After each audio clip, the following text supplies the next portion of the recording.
This week on Indoctrination, I speak with Laura Zhiss, a parent in Cobb County, Georgia, who came across a homework assignment that you will not believe. It kicked off a movement of parents across the state of Georgia to make sure the curriculum in all their districts are fair and balanced when it comes to education around the Israel and Palestine conflict and history. Welcome to Indoctrination, the podcast that exposes and opposes radical ideology in K-12 schools and academia. Each episode, I talk with parents, students, and educators fighting for change. I'm Josh Weiner, your host. Join me and my guests as we shine a light on what's actually happening in K-12 classrooms and what we can do about it.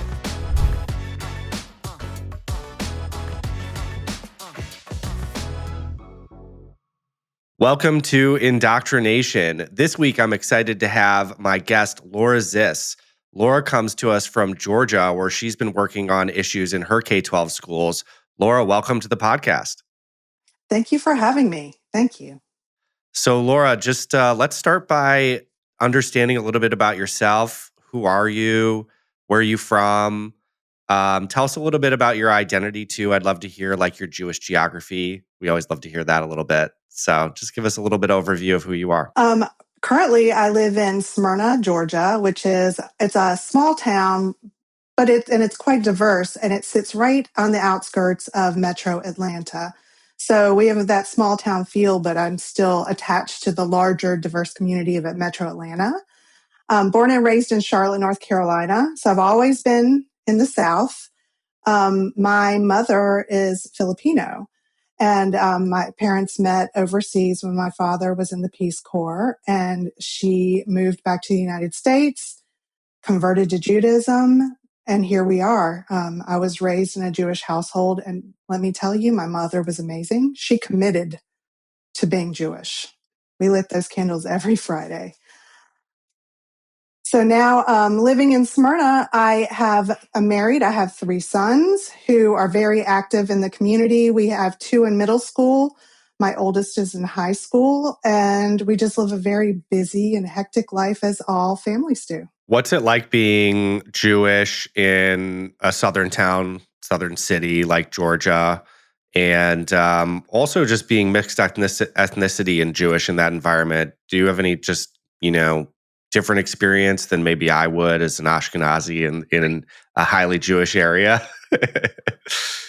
Definite opinions about both of those and experiences. So being Jewish in the South is different in that my kids have it the same that I did for me growing up. In an average middle school of between 1,000 and 1,500 kids with 3 grades, you might have 3 to 5 kids per grade identifies as Jewish. So it's a very, very small population in the classrooms. And then going to your other question, being a mixed ethnic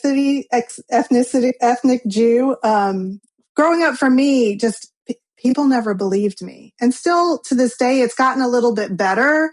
When I would show up at shuls for services anywhere in the country or overseas, people would literally double check me and quiz me to make sure that I actually am Jewish, as if I would just appear at a Friday night service. Has that gotten better since October 7th? I feel like there's been a bigger embrace of the diversity of Judaism amongst the Jewish community, but maybe I have a different perspective. I think it significantly changed as I've been an adult. I would say in the last 10, 15 years. When I was a lot younger in the South, there were very, very few Jews, let alone one who appears to be Asian at first glance. So tell me about your community. What's it like? What's the socioeconomic makeup? What's the diversity or maybe lack of diversity in the school system? Tell me a little bit about it. Well, for me, I find that our school system is extremely diverse. I chose to live here in Smyrna. I'm that mom who did pull up the socioeconomic and racial breakdown of all of the high schools and feeder patterns in my school district, and honestly placed my family in the district that had the greatest diversity, both socioeconomic and racially. So my kids, I want them to be raised in a community that's very representative of the world Amazing. So that's reflected in your neighborhood, in just the community at large, and the schools, I would assume. I would say so. The neighborhood I live in is diverse. It's not quite as diverse as my schools are, but I really enjoy like the Smyrna community overall is very diverse. We have all kinds. The community is very, very close knit. I live in the kind of community where when my kids go out and if they go to we call it the Village Green on Friday evenings, people know who your kids are. People will say, "Oh, I just saw such and such. I saw him walk by with his friends." So that's the kind of community that I live in, and I think it's very comforting as a mom knowing that we all know each other's kids and we all keep an eye out on them. Amazing. Sounds like a lovely community. So you were not really involved in like what was going on in the schools, but it sounded like something happened that got you involved. Tell us a little bit about what happened with your child that raised your antennas. So it's changed obviously as my kids have gotten older. I don't micromanage their homework. I don't sit down with my kids like I did when they were elementary school, helping them with their reading and their writing. But it was not this year, but the last school year, probably a couple weeks in. And it was a good evening. And I thought I would just walk around and kind of touch base and see now that it's been a couple weeks, how do they like their classes, their teachers, being a good mom. And I got to my middle son and I saw him sitting there working on his little piece of paper, which was really exciting to see. It was a physical piece of paper on his desk and he had a pencil out. So I was thrilled. So I'm like, buddy, what are you working on? And he shows me, oh, I have this worksheet I have to do for social studies. And I said, well, let me see it. And I look over and it was physical features of the Middle East or Southwest Asia, and it had a bunch of boxes on it with everything on the front, if I recall, was all some sort of rivers or bodies of water. I have them in front of me. So the Euphrates River, Tigris River, Suez Canal, Persian Gulf, Arabian Sea, all geographical physical features, right? Correct. And he had to, I think the instructions were he had to kind of draw them, which is crazy to me. And then he had to write maybe a descriptor about it. So he was, very studious, working away. I flipped the paper over and there it was at the bottom, just the one box. It said Gaza Strip, which of course I had to take a couple deep breaths because I can be that dramatic mom. And I said, buddy, this Gaza Strip, how is this different from everything else on this piece of paper and the homework assignment as a whole? And of course, he just kind of looks at me like, oh, Lord, here she goes. I said, do you have any idea why this is different from everything else? Reminds me of that Sesame Street, how is one thing not like the other? Which is a common, actually school assignment too. Yeah, which of these is not like the other? And, he didn't know. And I said, okay, so physical features of the planet or on the earth, we had that conversation. They are parts of the earth, God, and, it's there. And I said, the Gaza Strip, buddy, that is a political area defined. The lines are drawn by people. It's a political area that doesn't even belong there. And then I tried to remain calm and I said, can I please see your classroom presentation? Show me, I said, log in. And I said, pull out your computer right now. I need to see what you did in class today. And he said, oh no. So he pulls up his, he pulls out his presentation. He's going on because now, as we all know, most everything goes on inside of the kids' laptops and the presentations, everything that they're doing is embedded inside of their computers, which is good and bad. So he pulled up this presentation and I believe I sent you those and I looked at the slides and I do not claim to be any type of expert on Israel history. I mean, I'll honestly admit I probably should know more than I do. But I looked at the slides and immediately everything, all of my buzzers got set off. I was just absolutely floored at what was going on those slides, like all the buzzers. So I immediately started texting the other two moms that are on the in his classes, the other two Jewish moms, and I'm like, did you have this same assignment? And they're like, yeah. And they started, one of them hadn't seen it and the other had, and she was just as wound up as me. So then I went and I sent that presentation to my rabbi, because he's the trusted like holder of all the knowledge of these things. And he, I said, am I crazy? Am I completely off base here? But this seems not okay. And he replied immediately and said, this is absolutely not okay.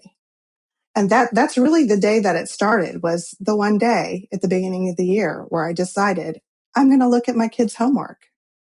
And here we are.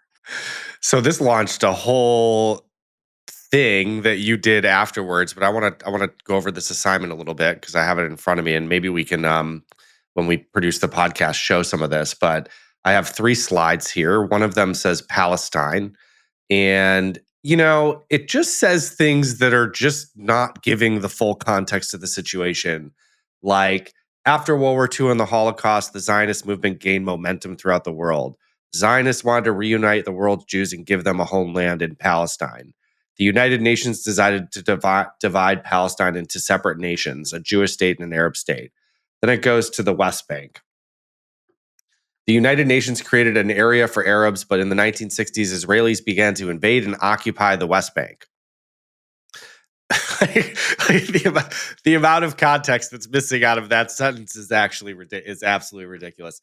More and more Jewish settlers have moved into the area, which has led to more tensions with Arabs and to frequent violent conflicts. Political instability between Jews and Arabs plagues this area today, as if it didn't plague the area before World War II, right? Like, it's absurd. Yeah, and then the last one says Gaza Strip. In 1947, the United Nations created the State of Israel for Jews and 2 territories for Arabs. I don't think that's true. The area around the town of Gaza and the territory of the West Bank, the Gaza Strip is often politically unstable. There have been many outbreaks of violence over the last 60 years. It would be interesting to go into what those outbreaks of violence involved, because a lot of the times they involved Palestinians amongst themselves, and Egypt too. Disputes over this territory continue between Israel and surrounding countries. So, like, how old was your child when at this assignment? Like, what 12. grade? 12. So 6th grade, 7th grade. 7th grade.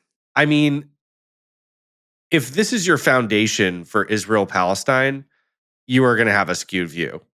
So this is a problem. So then what did you do? Yeah. And so back up for a second.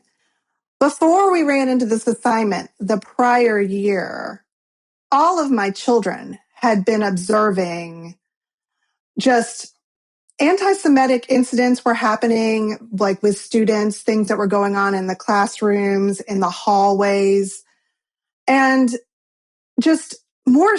So there was a group of kids that had some recent obsession with Hitler and making that Nazi salute sign.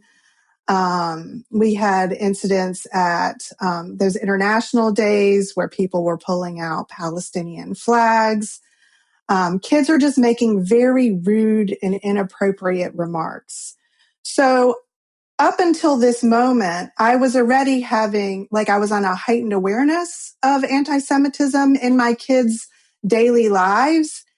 And when I saw this assignment, and then when I saw the classroom presentation with no other context, I just thought, oh my goodness, this explains a whole lot about what's going on with my kids. Because if this is the story that these children are being told, this has a lot of reason why we're getting these behaviors. So that was kind of my internal mom rage, which then immediately. Another thing to think about here is this is August 2024. So you got to think like the context of what's going on in the global news. On top of this, it's like this huge gap between the information that you hear and the actual information and the information in this assignment. And this assignment is a geography assignment. It's not a political Correct. science or social studies or world history class. Well, maybe social studies because it's geography, but it's not a world history. Later on, not at this moment, but I can read the standard for you that does follow several weeks later, because they do actually study the history and the formation of the state of Israel post World War II in seventh grade. But in this assignment and at the moment, the whole curriculum is geography based at this moment. So they did kind of go off the road a little bit. That was not necessary. So back to your question. What was your question? Oh, what did we do? Okay. Yeah. When you were giving me a framing of the anti-Semitism that was happening in the school prior, right? And then this all makes sense because this assignment, well, this is sort of what's helping seed it. Right, because this is not the first year that this has been obviously taught in this way. I'm sure that this has been going on for years and years and years. So that explains why from the middle school through the high school ages, and even on college campuses, why we see what we see.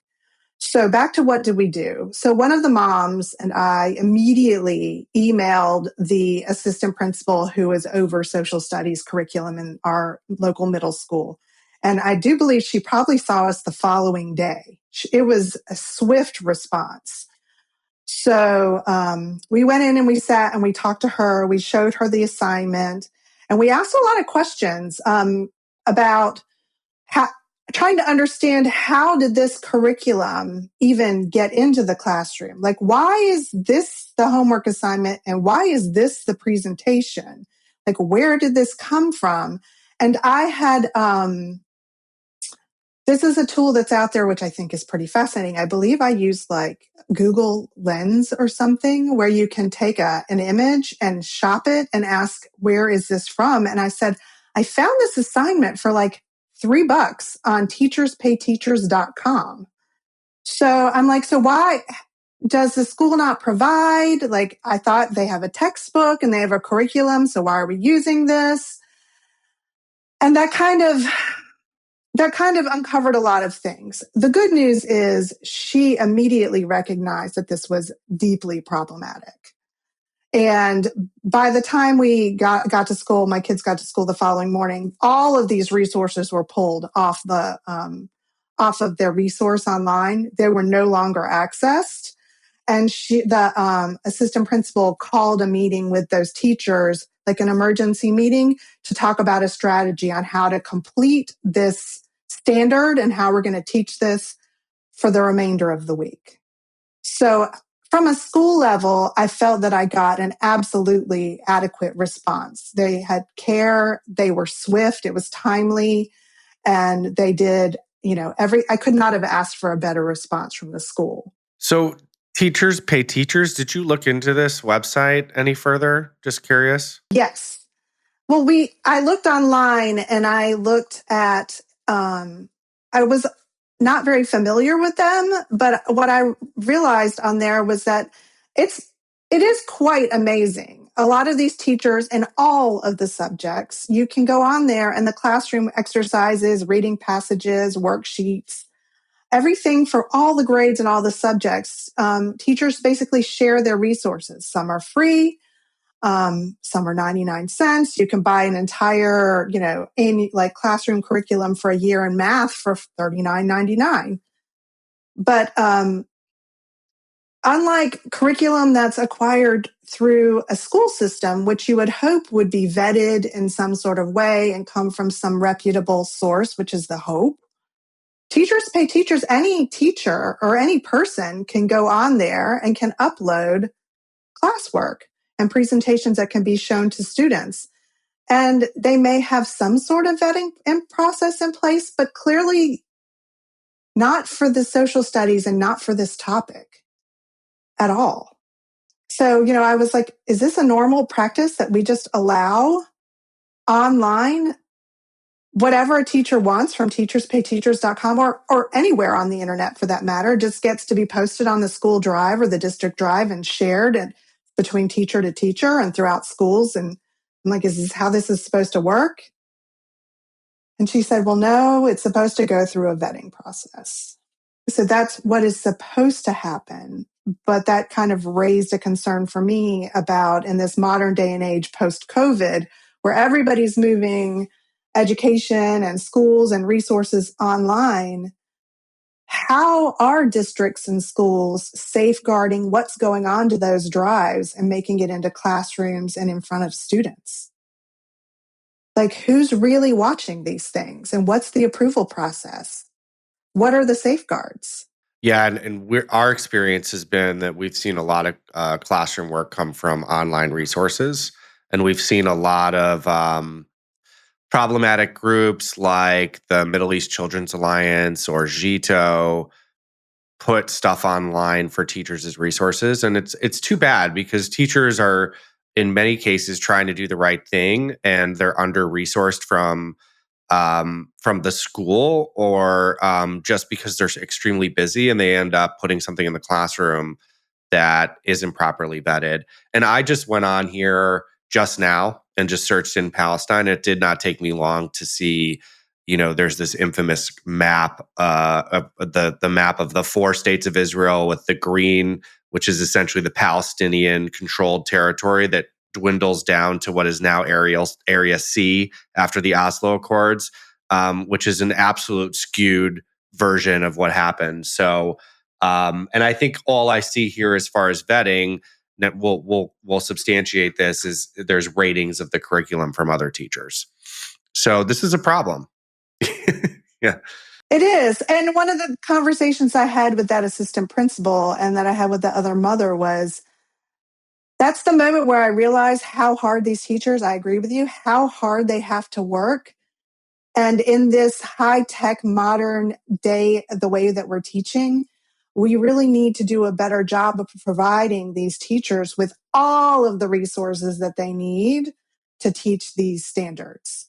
They shouldn't need to go on to teacherspayteachers.com or be Googling videos produced by who knows what to show a clip about, a teaching point. Like, they need to be provided everything they need by these schools and by these districts, period. This is just it's such a sea change because of technology. The other thing that you said is, you know, um, my child was using pen and paper, and I was ecstatic about that, right? Because that never really happens anymore.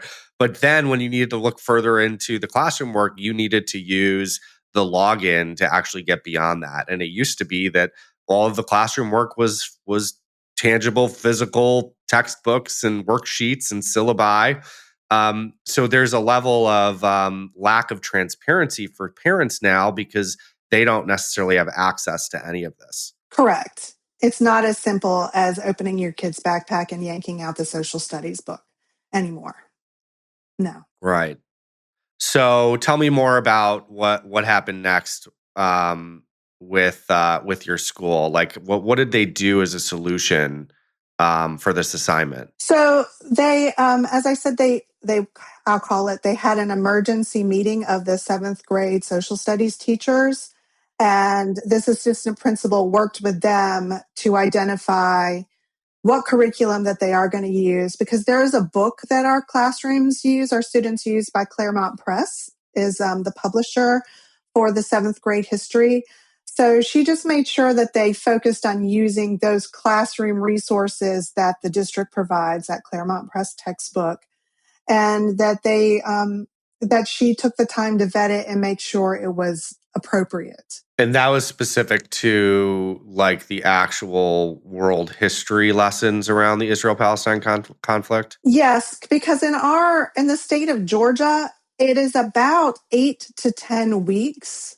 The first 8 to 10 weeks of the school year happens to revolve around Southwest Asia, the geography, environment, the history, the modern political history of, and it especially focuses on Israel. Was this a new text and they had something previously that was not correct? The textbook had always been. When I went into it, what they didn't have was classroom presentations to put up on the whiteboard. So they had a textbook, but they were using these classroom presentations to supplement in the classroom when they're teaching. Does that make Okay. sense? And it had It does. that presentation had been going around for a while when they're using these textbooks to teach this standard. And is that what you had said to me that you sent this to camera, and they had essentially taken a look at it and said it was biased? Is that the presentations then, or was that the textbook? So we didn't send the presentations because it was just obviously biased. Like Right. the Okay. rabbi, Like I don't need camera to tell me. Yeah. I don't need anybody to, and it's also not a lot to read. I mean, so it was the textbook, because when we had in that conversation, she was like, we need to focus back on the materials provided, so on and so forth. And I'm like, well, who knows anything about this textbook? So I downloaded, I pulled that information and got the hard copy chapters and I sent them to camera, which this whole thing was a learning process. I didn't even know that camera existed, How'd let you get to alone them? that. I think it was Google, to be very honest with you. Cool. Good for camera. It could have been them or on Instagram, because I did a lot. The learning curve was quite steep those first several months, just talking to people and trying to figure things out. But Camera had their original focus was on bias in news media. And then they ended up opening years ago, Camera Education. Like, I think they realized long before I did that there was a problem. So they have an educational wing, and they are amazing people. They did a formal write-up on that curriculum in the textbook, and they did find issues. I mean, there were obvious ones when I opened the textbook, like all of the Hebrew was written backwards. Yes. I mean, it was so bizarre. I'd never seen Hebrew written backwards, and I had to look at it a couple times because I was very confused. Like, and then I'm like, no, oh, it's backwards. There were pictures, and that just seemed odd with the way they were labeled and who were in the pictures. And just reading the textbook, it just didn't sit right with me. But this goes back to the I don't claim to be an expert. So it took a couple of weeks, but they did come back and they did a nice, write up on pointing out the different issues in the textbook, because it came back with definite errors, and it definitely told kind of a one-sided narrative. Like it was, a lot of error by omission. Yeah, the backwards Hebrew is just mind-boggling to me. It reminds me of I think Jewish Voice for Peace does like a Seder, and there's like a famous picture that everyone always calls out of, like they have like a poster that looks like the Seder plate, and all of the items on the Seder plate, the Hebrews is backwards, and it's like it kind of messes with your mind because you're not used to seeing it that way, but it's very odd. It is very odd. And I'd be curious if we were to pull that book up today. I will after this call. I want You to see should. if it's still backwards. Just curious. Take a photo. Please send it to me. We can put it up. So camera provides you this report. What do you do with the report? So what I did was, and backing up to the problems I had told you that were happening in the classrooms and in the schools of my kids before, I started going and speaking at my school board meetings. Amazing. Fairly regularly, just calling out that this is not okay, the different things that were happening in the schools. So once this happened, I really dug in and I made myself more present, and I started asking other Jewish parents to come with me and speak at these school board meetings. So that's what we did. We started speaking at the school board meetings. We sent the report to the district people, letting them know that there were problems in the textbook. We let them know that we had problems with the classroom presentations and that teachers needed to be provided curriculum to do their jobs.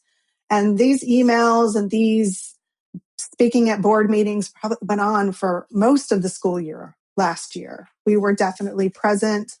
There was even one meeting where we rallied. There was a large group of Jewish moms we called out, and they all did show up in full force, and we held up signs, and a bunch of us spoke.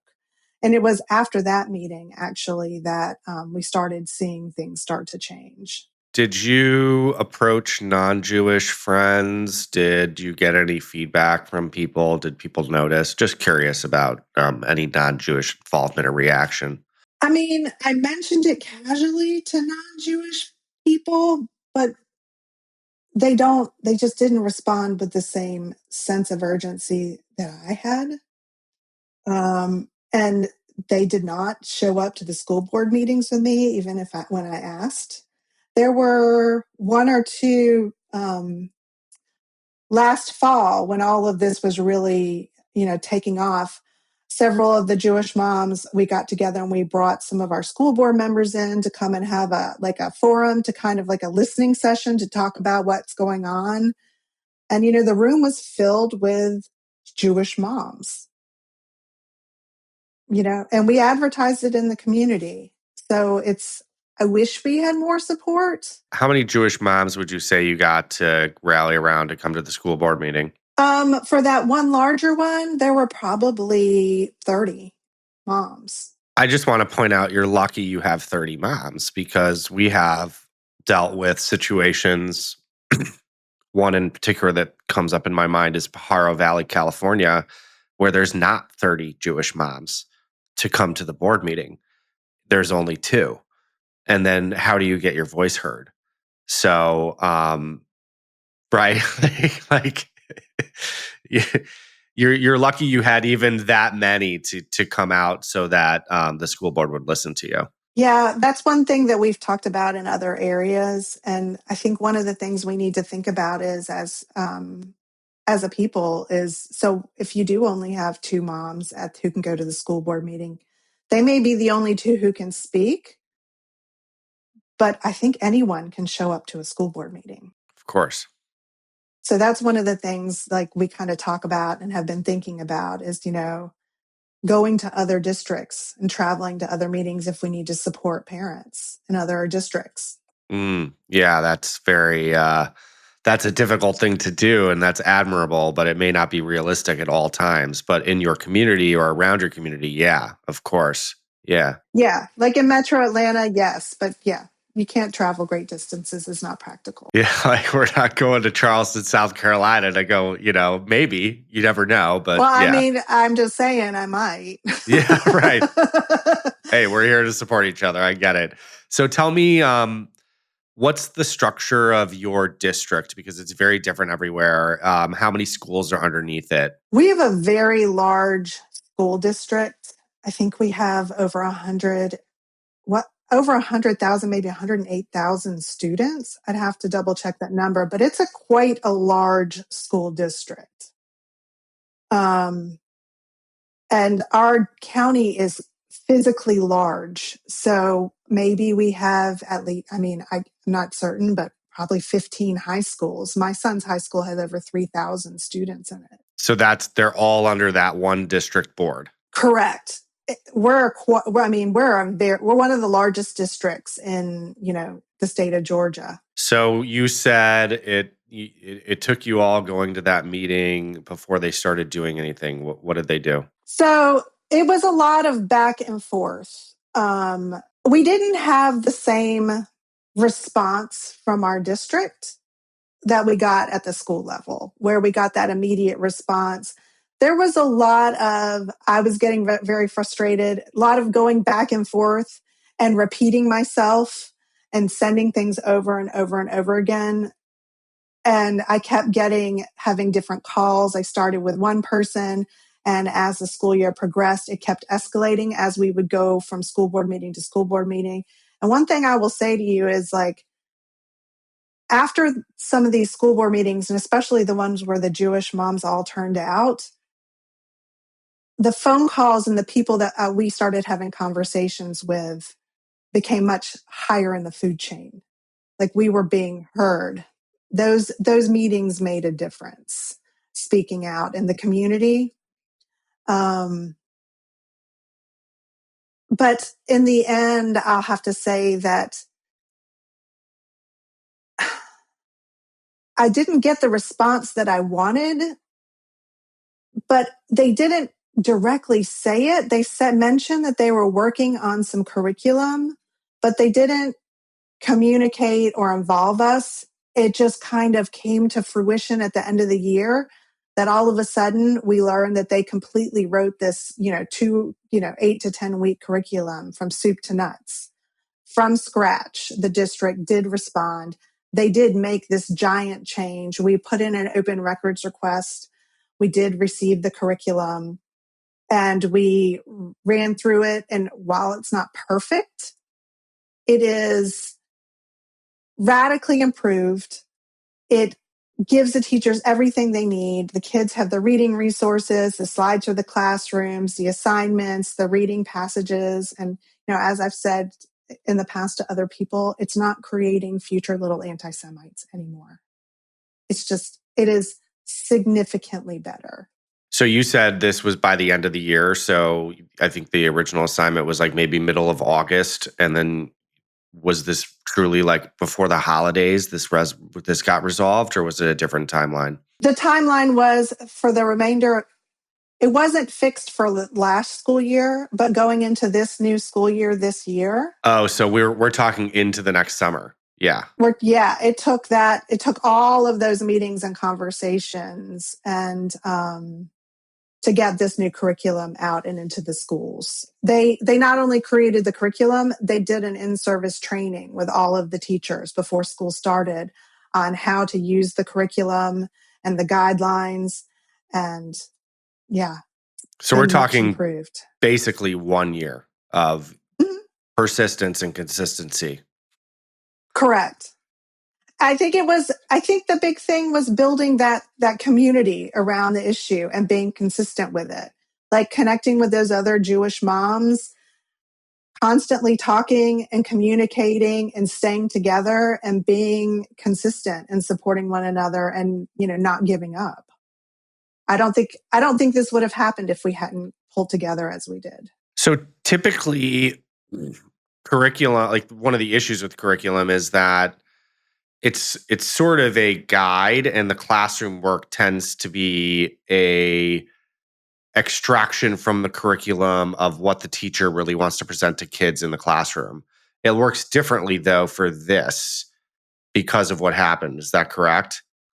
Like because they put specific materials together for the IP conflict history, they have to use those materials? Correct. So I think we should back up a second because one of the things I think we need to talk about when it comes to this is a little over a year ago, like I didn't even know what I didn't know when it comes to education. I didn't even know there was a such thing as an educational standard. Like this concept, like I'm embarrassed to admit it, but I had no idea. Like, and I've learned throughout this last year that every state does things a little bit differently. But here in Georgia, the standards are set by the state of Georgia. And it's for K through 12 by subject. And I was said earlier, I wanted to read the standard. So the Georgia 7th grade standard, has a funny code. It's SS7H2B.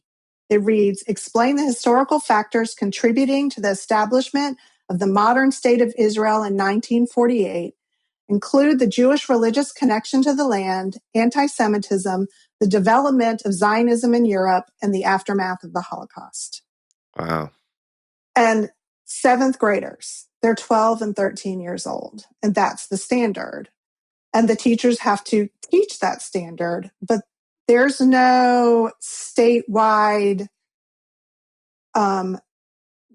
order about how or what materials to use. That's all determined. How you teach that standard is determined either by the school district or by the individual school.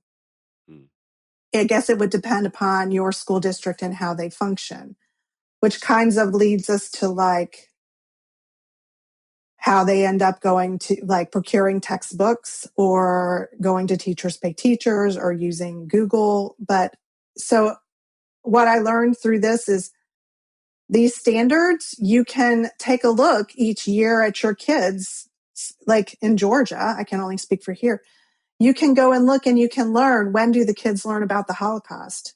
When do they learn about the state of Israel? Like I've learned 7th grade is a pivotal year for all kids across the whole state of Georgia.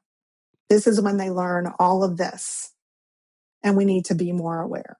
Yeah, and there's a state standard, and then the district is supposed to follow those things, but there's tons of state standard, and the authority is the superintendent, who's elected usually by the board, and like at the end of the day, there's so much that they have to make sure that they're adhering to from a state standard, that it becomes incumbent on, unfortunately or fortunately, I don't know, it depends probably on the situation, the community, to make sure that those things are adhered to. But I would imagine, looking through state code, that it's like it's a mess of things, right? Yeah. And we're very lucky because ours, once again, I didn't even know any of this stuff existed. I originally found it on a PDF, but it turns out Georgia Department of Ed, I was able to download the entire social studies standards for K through 12 into an Excel file, and you can search it by keyword.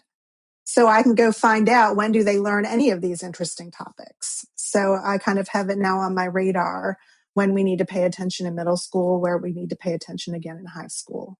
Right. So how is it taught today? You said it's better, but in the classroom, what does it look like? So as I mentioned, they rewrote it from the ground up.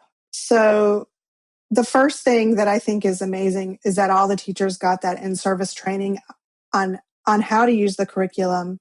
And that this year is the first year that they've been given all of the complete materials on how to teach this, how to assess it, all of the sources, absolutely everything. And one of the things that I was really, really pleased that they did was all of this curriculum for this subject for these 8 weeks or 10 weeks, it's watermarked. So you can look on the slides. If I'm peering over my child's shoulder, or if he has a worksheet in front of him on this desk, it has the branded logo of our district on it. So there's just no question that this is our district's materials. So I think above and beyond anything, I really appreciated that. Because as we spoke before, now we're on like the Wild West. Anything can come from the internet and make it into our kids' classrooms. So, watermarking and branding, once something is officially part of this district curriculum, I think is a great step to, quality control on what's going on. And so, Kol hakavod to you for what you did and what you accomplished in your district. What about other districts around you, the greater Atlanta area and the state? So since we had that success, and I'll back up a little bit and talk about, this group of moms that I told you that we kind of banded together and we supported one another on a very regular basis. And I have to say, the most fascinating thing is we didn't know each other before last year. These weren't old friends. These were women from different parts of Metro Atlanta that I had literally never met before. And several of them I connected with at that board meeting, that the one that we called in our local community when the board had that listening session. I met several of them there.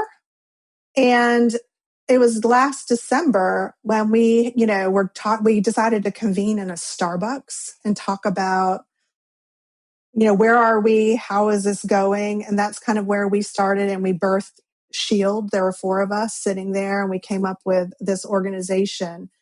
And with coming off of the success of last year, what we've been working on for this year is actually reaching out and educating other families across the state of Georgia on, when do they need to be paying attention? When are these different topics coming up in the curriculum? Offering them support, offering them online tools to help them navigate when there are problems. So, because because it was done here and everything is so state specific.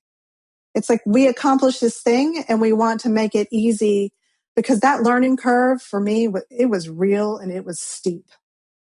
So if I can make that journey a little bit easier for another family on the other side of Metro Atlanta or across the state of Georgia, I think that's amazing. And we want to take what we've learned and help support these other districts and these other families. What's the URL for your organization, Shield? SHIELDK12.org. Okay. And basically, because you have such a explicit state code around this, it makes it probably, I mean, it's a lot of work, don't get me wrong, but easy to basically deliver to people I suppose, plan and templates of how to do this at your district, right? Correct. Yes. Because it's been done somewhere, it should be theoretically a little bit easier to modify and bring elsewhere, because we're all doing the same thing at the same time in lockstep with one another.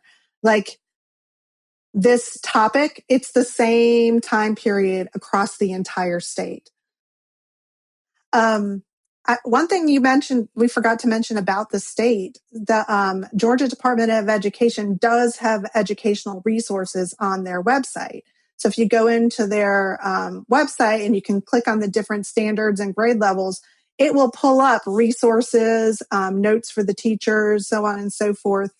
And we also sent the Department of Education resources and teachers' notes for this same topic to Camera, who did a report on that. And there were multiple groups throughout the state went to the state and had this conversation, and they brought in some experts, and they actually, as of August this school year, they completely revised their teacher notes as well, available on the state website. So that was a huge win. And that was a lot of people involved in making that happen. Amazing. I mean, you're like the template for what we would want parents to do in their state. But I think you're lucky to live in Georgia for this reason, in this instance, because the structure is there for you to utilize as a tool to make sure that the changes happen on a local level. Yes. Yes. I've gotten to know people in other areas of the country through this process and through Navi, and it's definitely not the same experience in other states as we have in Georgia. It seems to be, I don't like to use the word easier, but it has been a little bit easier for us to affect change being in, I guess, what we would almost call like a purple state, sort of. Yeah, so I think it speaks to the importance of the power of having state code legislation or policy in place, even at a local level, a school board level, that gives parents the tools to be able to actually affect change relative to what happens in the classroom. Because if you have no policy to stand on, what are you going to do? You're basically just kind of saying, "I don't like this," and there's not much recourse for you as far as actually how to affect change. Correct. So that was one of those learning curves that I was talking about, looking up the state codes and the district codes that we have and the rights of students to be safe and secure in classrooms. And they have them in all the different states, but, I had no idea about all of these things. Like last year was the year where I learned that I had the right to make an open records request. So, we put that on our website. All of these are things that just never really came up in my day-to-day life as a mom.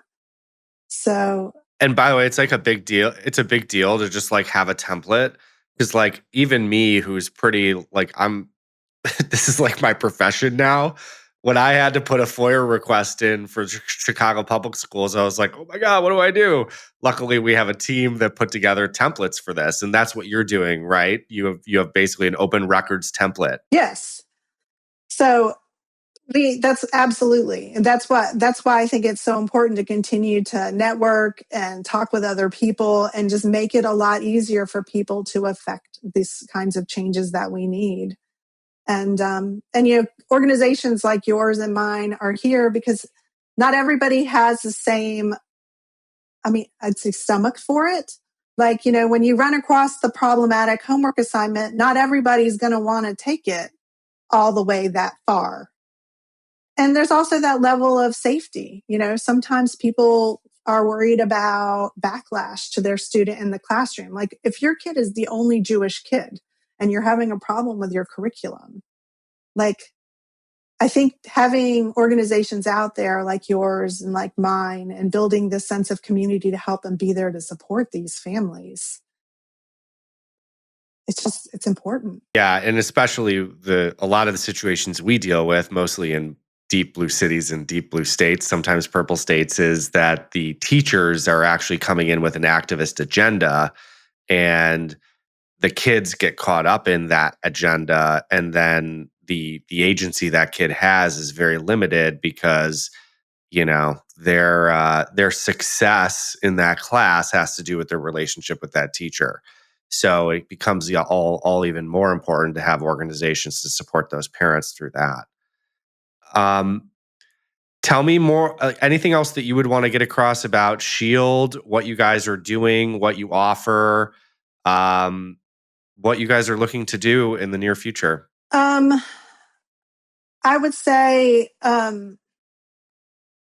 for Shield, when we were sitting in that Starbucks and we founded Shield, it was realizing that were a lot of people that were handling anti-Semitic incidents in the community, when like behavior and different things that kids might be doing, writing swastikas in the bathroom, but nobody was really focusing in on curricular issues.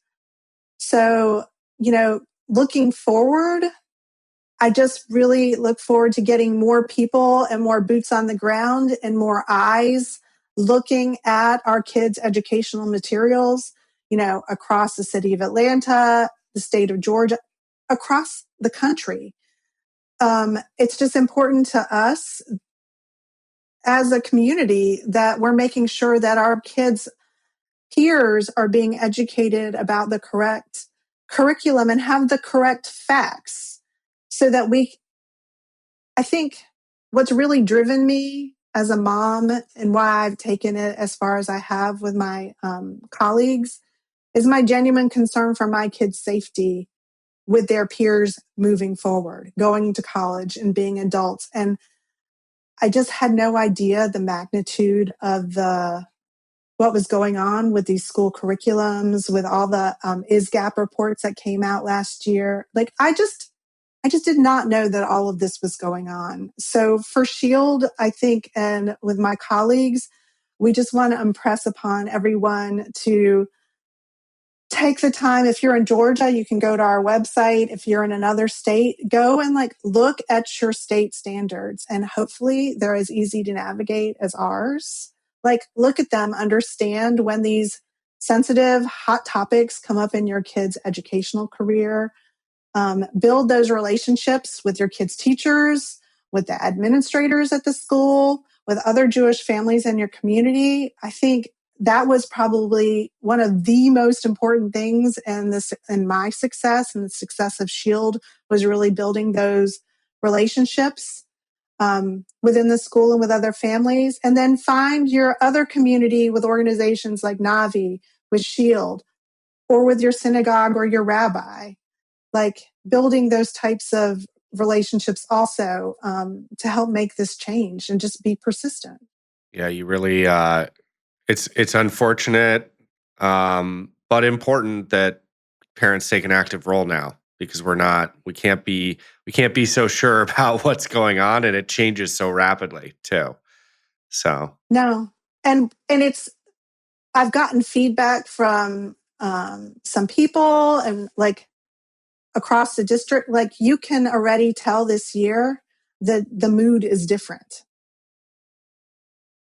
I haven't heard about problems in my kids' schools. I have friends who work in other schools, and they're definitely like just in 1 year of curricular change, they can feel the mood and the difference in the school and in the classrooms. So, I mean, we can do it. It can be done. Amazing. Any last pieces of advice for parents? I think it's just important to, as we said, be aware, but also just do what feels comfortable for you and for your family. The journey is different for everybody. What people are comfortable with is different. Just, I think if everybody pays attention, and even if you're not comfortable to do anything, to just bring it to somebody else's attention and maybe somebody else can help.